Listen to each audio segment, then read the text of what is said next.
everyone. Welcome back. So let's move on to the second session of the plenary on prevention and care. Our first speaker is Renata Sanders. She's an associate professor at the Division of General Pediatrics and Adolescent Medicine at Johns Hopkins School of Medicine, and is currently the medical director of Pediatric and Adolescent HIV/AIDS program. Her primary care of interest is the prevention of HIV acquisition among adolescents, with particular focus on HIV testing, PrEP, and expansion of clinical services for sexual and gender minority youth of color, including adolescent transgender women and men. Her talk today will be on ending the epidemic through prevention in priority youth populations. Thank you. Thank you. So thank you to my inviters for inviting me to come to give this presentation. I hope to give you a little bit of an idea of what we do around adolescent medicine and adolescent health, and why I hope to convince you that this population, this key population of youth, is as important and critical for you all to focus on as well here in Thailand. I want to start with a video.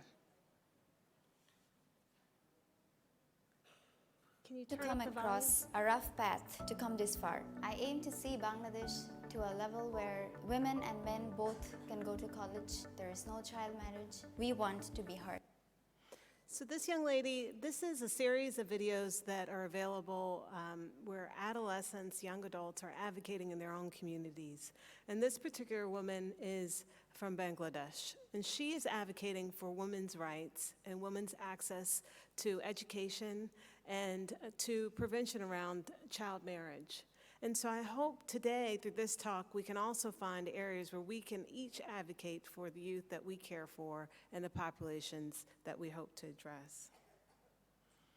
For this talk, I'll provide you with an overview of key populations of youth here in the Asia-Pacific region, as well as describe some contributing factors to HIV in this population, and then outline some approaches to youth surveying clinicians and what I hope we can all do to expand care in this population to help mitigate risks for youth. We'll start with some background. In 2018, 1.6 million people worldwide became newly infected with HIV. It's estimated that over 500,000 were among youth that were 15 to 24 years old, and this is our generation. This is our future. And this is a high number, so over 1 million individuals that were youth became HIV infected. In the Asia-Pacific area, what we see is that rates of HIV are pretty high among certain populations. Particularly, let me point out a couple of countries. In Thailand, it's estimated that 47% of new infections occur in this age range, and as much as 69% in the Philippines. So this is quite staggering.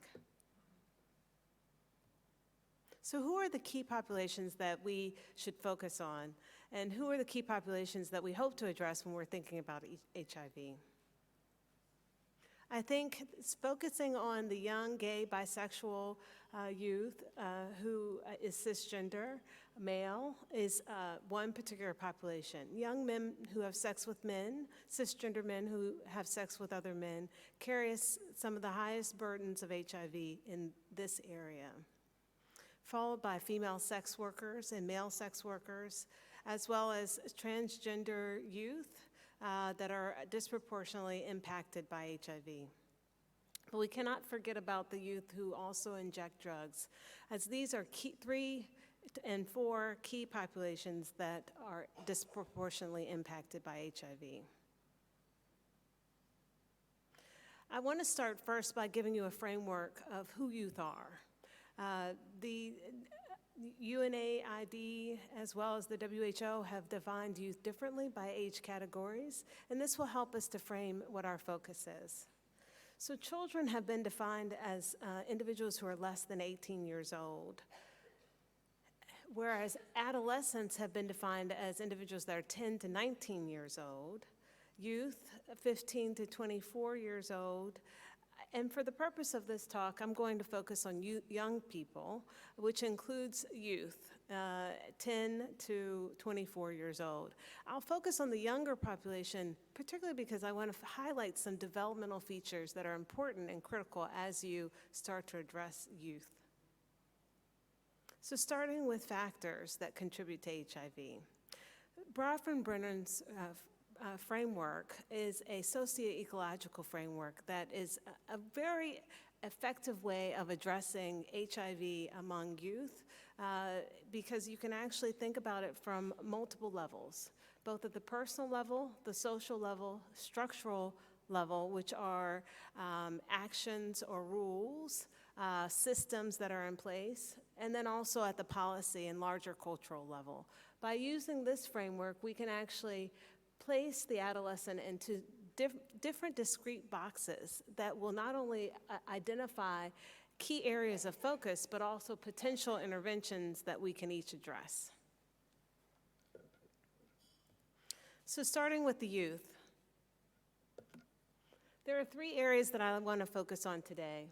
First, development, sexual risk, as well as uptake of prevention behaviors. These are only 3 of many areas that impact the youth on the individual level. But some of these areas are some of the highest areas that youth experience disparities. So starting with the developmental stages. Adolescence is divided into 3 key developmental stages. There's the early adolescent, which is the period from 10 to 13 years old. This is when puberty is starting. So there are the physical changes of puberty, breast development, change in penile size, for example. But this is also when gender identity formation may occur. And when there's a conflict between one's assigned sex at birth and their pubertal developmental changes, that's when individuals may experience what's called gender dysphoria because they realize that their body actually doesn't match. This is also when adolescents start to have a really hard time understanding things abstractly. So they're much more concrete during this period, meaning A plus B equals C. So if you're counseling an adolescent and you tell an adolescent, if you don't use a condom every time you have sex, you will get HIV. But if they use a condom intermittently or occasionally, and you don't tell them that they've acquired HIV, then your theory of A plus B must not equal C. It must equal D. So why use condoms? It negates the approach that you've used, right? So really thinking about how to frame things in a more abstract manner or in a concrete manner, depending on the age of the adolescent, will be very critical. It's also important to think about the personal fable that happens at this age. And that's really the uniqueness of adolescence. I think adolescents are wonderful. If you recall in your own adolescence, when you were a teenager and you walked into a room, you assumed everybody was looking at you and nobody was looking at you, right? But that's what an adolescent thinks. An adolescent thinks that I'm unique, I'm special, and I'm different. And how does that relate? Well, that relates to I won't get HIV. I'm invincible. I'm not at risk. In middle adolescence, this is when individuals really start to think about their future. But there's also this disconnect between the brain and the emotional reward center. So the reward center is actually elucidated. It's actually alerted. So instead of making appropriate decisions that actually may reinforce the frontal area, it actually reinforces the reward center. And during late adolescence is really when individuals start to come back around, think more about their parents, and actually think more about their family values and their long-term goals. So looking at these 3 stages again in more detail. So this first stage of adolescence is really when individuals start to question their puberty and gender identity. They start to compare themselves to others. Am I normal? Do I look right? Why does he have that and I don't? Or why does she have that and I don't? So they start to compare themselves to others. They also start to experience a lot of anxieties about their own physical appearances. And because of that, they may try things that may or may not resonate with who they are. because they're really trying to try things out to see what works, what feels right.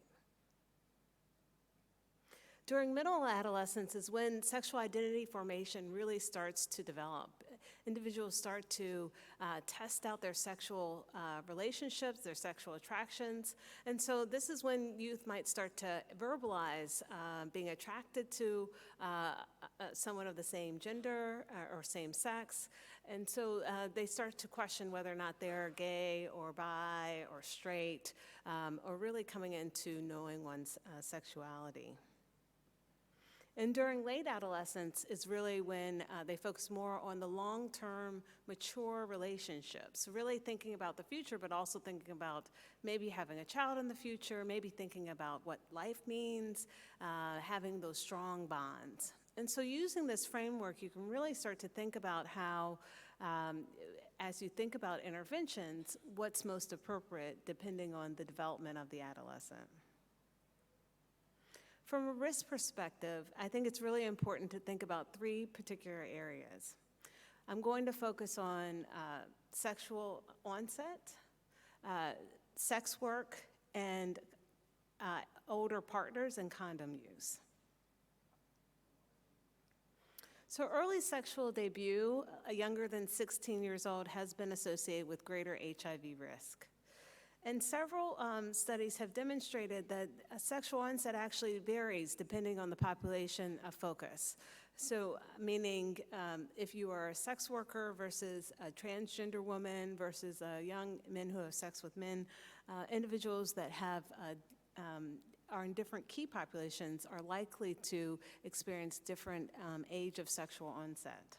For example, in Afghanistan, 61% of young men who have sex with men described that their sexual debut was before 15 years old. Whereas in Pakistan, a lot of the transgender women had sex during their 16 years age range. So you see that there's some differences. In some countries, early sexual debut is as young as 14.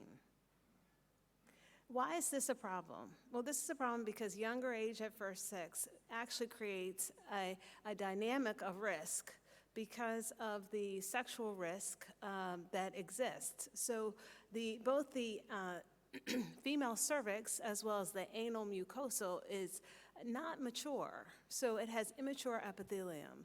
And so during that time, if you're exposing someone earlier, or if someone is exposing themselves earlier to bacteria in a potentially vulnerable period as well as a vulnerable biological system, they're going to be more likely to acquire HIV or sexually transmitted infections because they just don't have the mature epithelium to protect them against that sexual infection.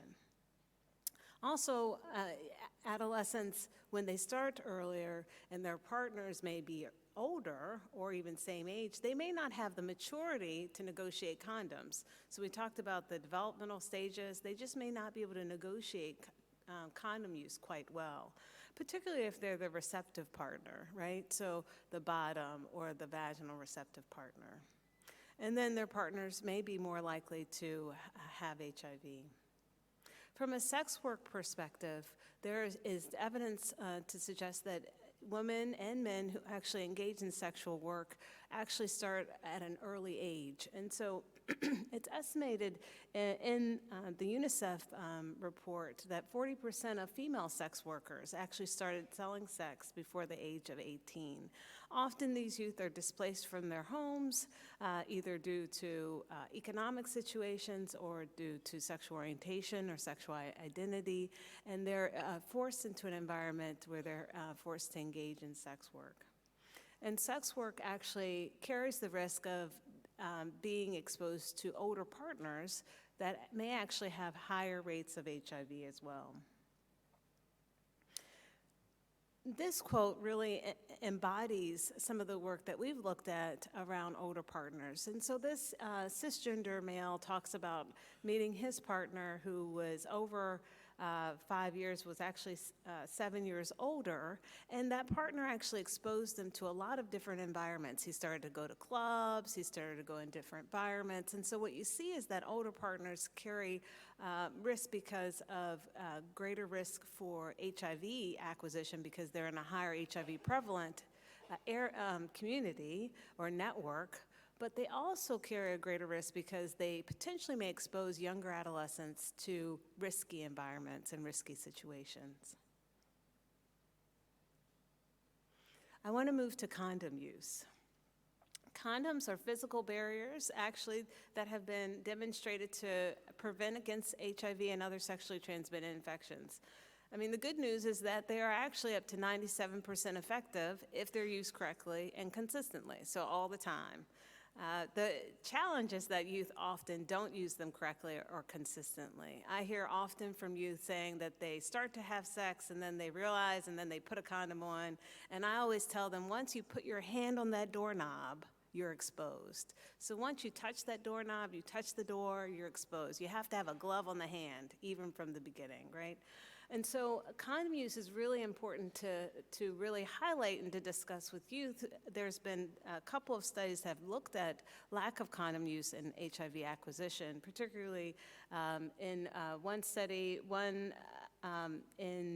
in Bangkok of young men who have sex with men that were 18 to 21 found that HIV incidence was as high as 8.8 compared to 5.9 in the other population with individuals that did not use condoms. And particularly, there were high rates of condom inconsistent use, particularly among all populations, but I want to highlight that it was greatest among young men who have sex with men as well as transgender women. There are multiple reasons for non-use, and so it's really important to unpack that when you're speaking to your youth. What we found in the U.S. is that there's really lack of knowledge around condom use, as well as lack of planning. So a lot of youth don't have condoms with them, so we have a big old condom closet so that when they leave us, they can actually go and get a variety of condoms that work for them. And the reason why we have a huge selection of condoms is because not every condom is right for everyone, right? So some condoms have ribs on them to enhance sexual pleasure. So pleasure actually has been one area that has been described as a reason for non-use. So decrease in sensation during sex, youth are less likely to use condoms. So let's move to low HIV and sexual health knowledge. Low HIV knowledge and low knowledge of how HIV and sexually transmitted infections are acquired, it results in low HIV testing as well as low engagement in sexual preventive behaviors. And so the WHO and UNAIDS has really established that individuals should be providing comprehensive sexual education that includes counseling around increasing condom use, voluntary testing, and decreasing in unintended pregnancies through the use of condoms. And so these key recommendations were released in 2015, and what I want to just demonstrate to you all and talk about is that still there's variation that exists, and there's variation across the board around who receives comprehensive sexual education. An estimate suggests that only 13 of 28 countries in this area actually have policies that are in place for comprehensive sexual education. And it's estimated that less than 50% of schools and youth actually receive it in these countries. So really low amounts of sexual education. So if youth don't know, they won't use, and they won't know to go and get tested.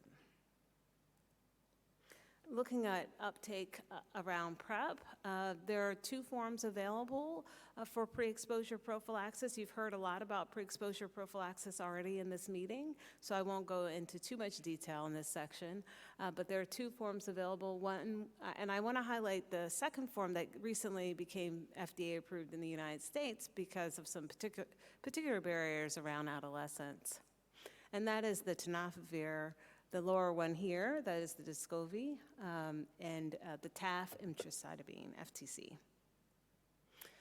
So PrEP has been available and approved for a long time, and in 2018 it was approved based on weight by the Food and Drug Administration. So regardless of age, if anyone weighed 35 kilograms and older, it was approved for use in that population. These are the regulatory, this is the map of the regulatory status of TDF FTC in 2019, and what you see is that there's lots of variation that exists.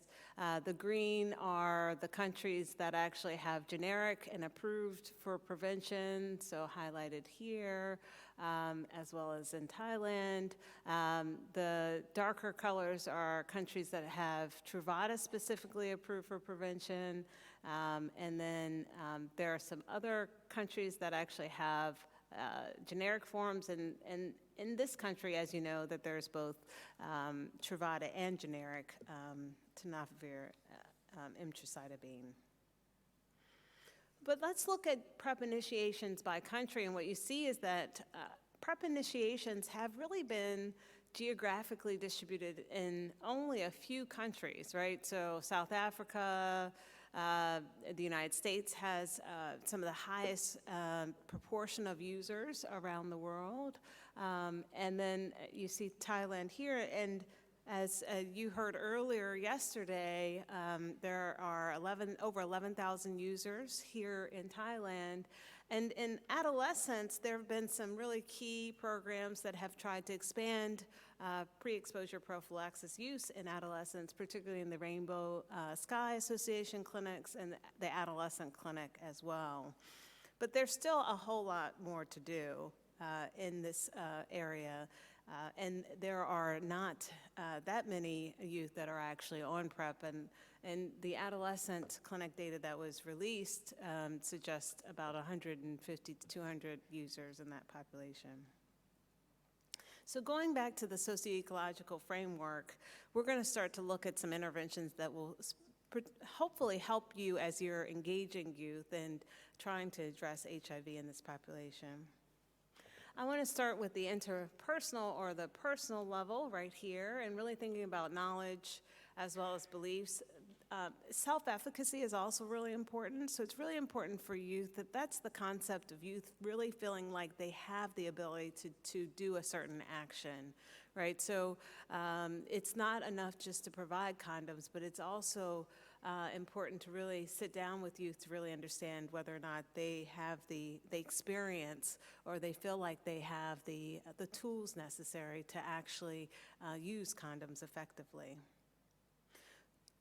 So it's really important to think about your programs from a youth perspective, and so we call these youth-centered developed programs. And when you're thinking about a youth, it's really important to think about not just the youth, but also the context that they're in. Youth are also often in the context of, as we describe, their age or development. That includes their ethnic and gender identity and sexual orientation, but also their family environment, whether or not they're receiving adequate support in their setting. Experiences of stigma and minority stress. Minority stress is particularly important for sexual and gender minority youth. There's substance use and mental health, which often intersect with both of those. Lack of housing and lack of employment. So all of these can actually impact one's ability to use condoms and to engage in preventive behavior. And so not just focusing on the adolescents is important, but also focusing on the larger environment and what they hope to become, right? So really understanding where they are in their development, their timing of coming out, what's going on in their life, but also understanding their desires for relationships and intimacies. I have a teenager and I don't want them to be in a relationship, let me tell you, but it's a normal part of adolescence. It's a normal part of growth and development for them to have intimate relationships.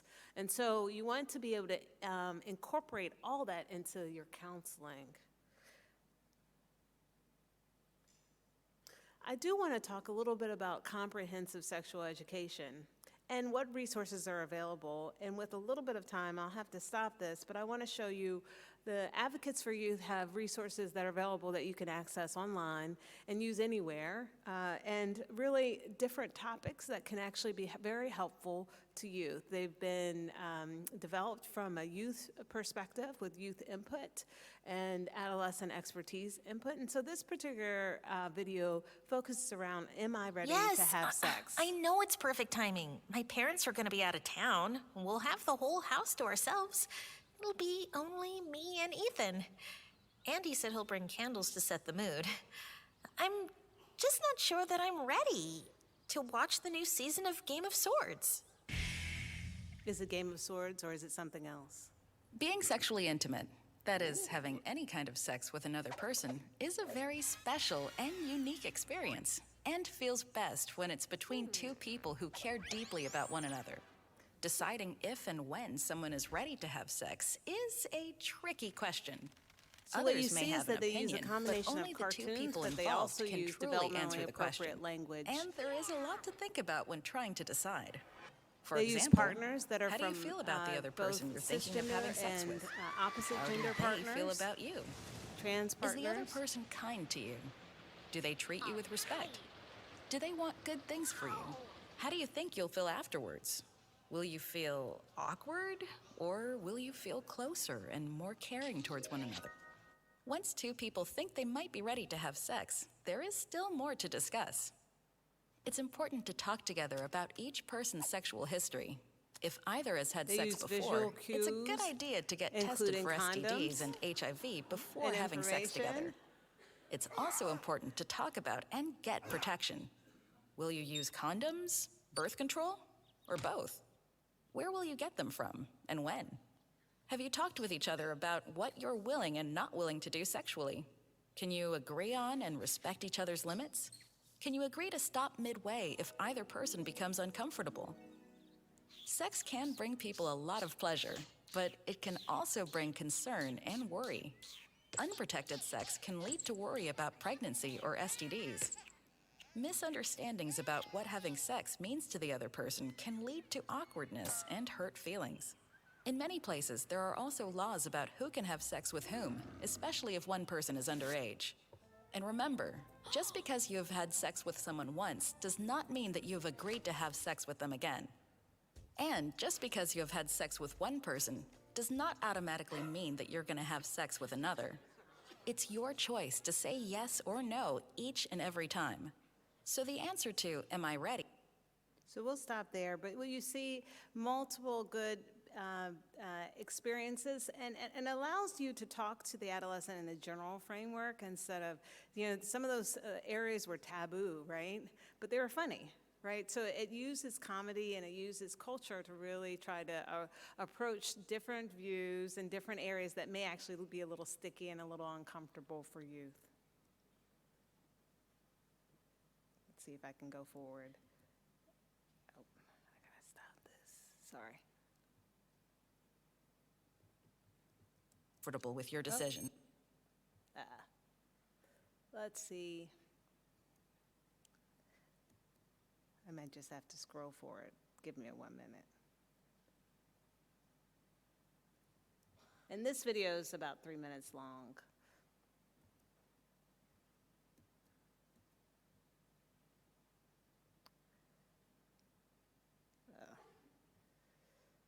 Let's see. Here we go. Okay. So going back to our framework, it's really important to also think about the adolescent in their context, right? So adolescents are not alone. They're often with parents, families, and really it's not that we want to cut parents off and do a parentectomy, but we really want to engage parents and to really help them to have the skills to be able to talk to their youth, because youth want to hear from their parents. It's important when you're speaking to adolescents in the context, in their environment, in your clinic, that you really create inclusive space that is welcoming to all individuals, regardless of sexual orientation or gender identity. And this is a visual representation that we have at every check-in center. So something that says everyone is welcome here, that has all the colors, right? And that has words that welcome everybody. Social media also has the potential to engage youth. And there's been some good work that's been done in different areas, particularly this was done in, I believe, in Vietnam. And so this is actually an Ask Marlo app where youth can go on, ask questions about their health, around HIV testing, and actually get individuals to, if they have questions, if they want to come into the clinic to get tested or to receive counseling, make it accessible. And then COPE, YMSM, is a study that's been done by Chris Bauer and his group that has used social media influencers and SMS texting to actually engage youth. So that's another strategy. So using someone who is actually in the community, that's visible, that's seen as someone who is cool or hip, to actually engage around HIV testing to encourage youth into testing is really critical as well. So just going back to our framework, it's really important to think about some of the institutional policies and practices as well. You've already heard about the Princess program, so I won't speak too long about this, but I just wanted to highlight one thing, that over 1/3 of individuals in this population were youth, and youth had experienced the greatest challenges with adherence. So if you're going to actually prescribe PrEP and you want to engage someone around prevention, you really need to provide a lot of adherence support for this population. We have a youth-based peer-led model where we have a youth coach that is slightly older than the population that we're reaching. We're targeting 15 to 24 years old, and so here's one of our coaches. He's from the community. We try to get people from the community. They're trained in motivational messaging and motivational interviewing, so they provide motivational support for the youth. And then they text with the youth to actually discuss with them how they can reach their goals around prevention and health. And what you see here is that this youth says, because they let me know that I'm not alone, there's always somebody there I can talk to. It's also important to have community messages that are inclusive and sex positive. So this is a sex positive campaign that's out of Chicago. And it really incorporates different individuals, different types of couples. And what you see is that there are messages that are positive, reframing sex as positive and reframing intimacy as positive with different types of partners. So transmit love instead of HIV. And here's one that is actually based on an ad around Adam's Love. You may have seen it, but really just embracing men being who they are, men being men, and knowing their status, and really engaging individuals into testing. So really having expanded messaging as well. There's also an opportunity to expand forms of PrEP. So I mentioned this medication earlier. So in Descovy, tenofovir alafenamide replaces tenofovir disoproxil fumarate, or TDF. And so why this is important, in the non-inferiority study, it found that it actually was associated with fewer HIV infections during the follow-up period, but also it's a smaller pill size. And so what I find is that youth are actually able to take this medication a lot easier than they are to take the tenofovir emtricitabine because of the larger pill size. So it's almost like 3/4 the size, is slimmer and thinner as well.